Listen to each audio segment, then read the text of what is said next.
पूर्ण बहुमत 48 सीट पर बीजेपी ने रचा इतिहास। महाकुंभ में उमड़ा आस्था का महासागर, संगम में डुबकी लगाने वालों की संख्या 40 करोड़ के पार। आतिशी ने सीएम पद से दिया इस्तीफा, एलजी को आतिशी ने सौंपा इस्तीफा।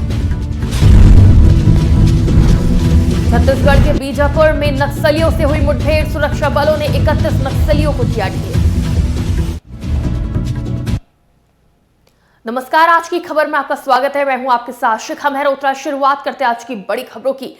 दिल्ली में बीजेपी ने 48 सीटें जीती और बम्पर बहुमत हासिल किया है। 11 साल सत्ता में रही आम आदमी पार्टी सिर्फ 22 सीटों पर सिमट गई। दिल्ली के नए मुख्यमंत्री का शपथ ग्रहण समारोह 13 फरवरी के बाद होने की संभावना है। बता दें कि प्रधानमंत्री नरेंद्र मोदी 10 से 13 फरवरी तक फ्रांस और अमेरिका के दौरे पर रहेंगे। भाजपा 27 सालों के लंबे अंतराल के बाद दिल्ली में सरकार बनाने जा रही है। पार्टी चाहती है कि नई सरकार के शपथ ग्रहण में प्रधानमंत्री नरेंद्र मोदी मौजूद रहे, इसलिए शपथ ग्रहण समारोह 13 फरवरी के बाद आयोजित होने की पूरी संभावना है।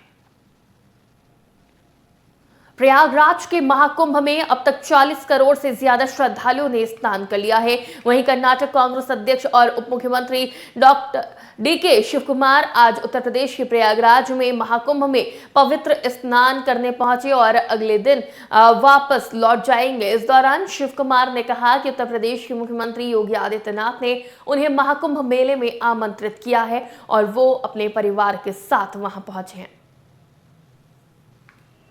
दिल्ली विधानसभा चुनाव में आम आदमी पार्टी की हार के बाद दिल्ली की मुख्यमंत्री आतिशी ने उपराज्यपाल बीके से मुलाकात कर अपना इस्तीफा सौंपा।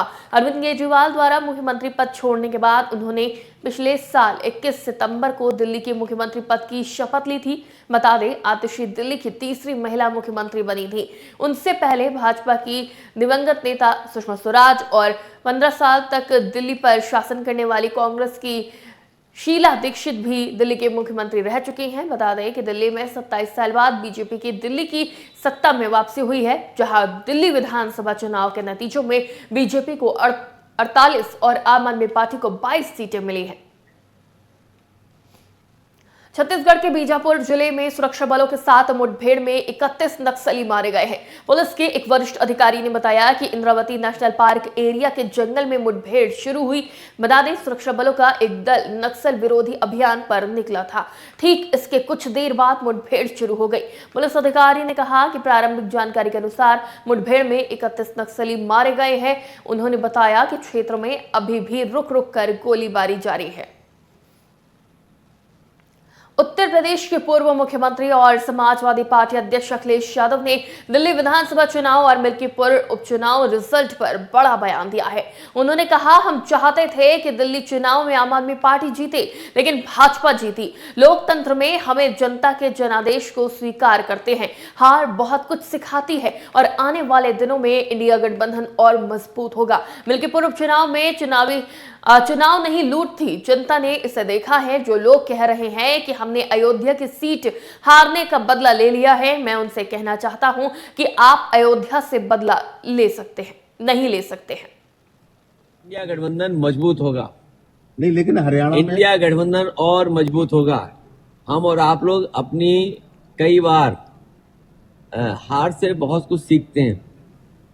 हार से सीखना ही आने वाले समय के लिए रास्ता बनाता है। और सच्चाई तो ये पत्रकार साथियों, अगर आपको याद हो, चुनाव शुरू होने से पहले मिल्कीपुर का मैंने कहा था कि पत्रकार साथियों आपको जरूर आना चाहिए। ये महाकुंभ की तरह 144 वर्षों बाद ये उपचुनाव हुआ है। ऐसा उपचुनाव आपको 144 साल बाद ही देखने को मिलेगा। आपने ये मौका, आपसे ये मौका खो दिया, चूक गया। इसलिए मैं आपके माध्यम से कहना चाहता हूं, लोकतंत्र के जांबाज लोग जिन्होंने ये चुनाव जिताया है, उन्हें प्रमाण पत्र मिलना चाहिए, उन्हें सम्मान मिलना चाहिए। लोकतंत्र जांबाज के नाम पर उन्हें सम्मान देने का काम कोई ना कोई तो करे उनका। भारत के सिलिकॉन वैली बेंगलुरु में प्रमुख एपी सिंह और थल सेना प्रमुख उपेंद्र द्विवेदी एक साथ तेजस में उड़ान भरी। यह पहला मौका था जब दो सेनाओं के प्रमुख स्वदेशी single engine light combat aircraft में एक साथ नजर आए। ये एक ऐतिहासिक पल था जहां उन्होंने 2 सीटर ट्रेनर वर्जन में बेंगलुरु के येलहंका एयरबेस से 45 मिनट की उड़ान भरी।